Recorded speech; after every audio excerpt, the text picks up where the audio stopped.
अस्सलामुअलैकुम।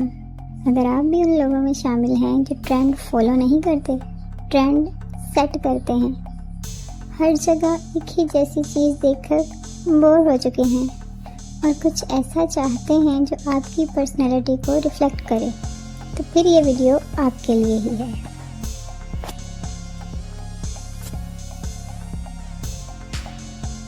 आम लोग इस वीडियो को शायद बस पासिंग में देखकर गुजर जाएं, लेकिन जो लोग असल में स्टाइल समझते हैं, डिज़ाइन को महसूस करते हैं, उनके लिए ये वीडियो एक ख़ास तोहफ़ा है। जी हाँ, आज की वीडियो उन्हीं ख़ास लोगों के लिए है जो हमेशा कुछ डिफरेंट, कुछ यूनिक, कुछ ऐसा तलाश करते हैं जो आम नज़रों में ना आए, लेकिन देखने वाले को रुकने पर मजबूर कर दे।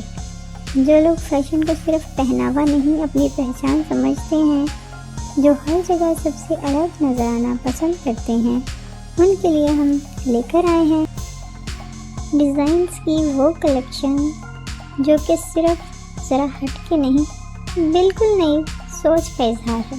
जी हाँ, आज की इस वीडियो में हम पेश कर रहे हैं बहुत ही खूबसूरत और रेयर डिज़ाइंस जो शायद आपने पहले कभी ना देखे हों।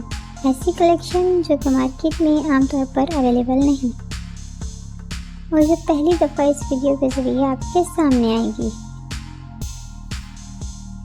हमने हर डिज़ाइन को बारीकी से चुना है, चाहे वो कलर कॉम्बिनेशन हो, स्टिचिंग का स्टाइल हो, फैब्रिक का सिलेक्शन हो या फिर फिनिशिंग के छोटी से छोटी डिटेल।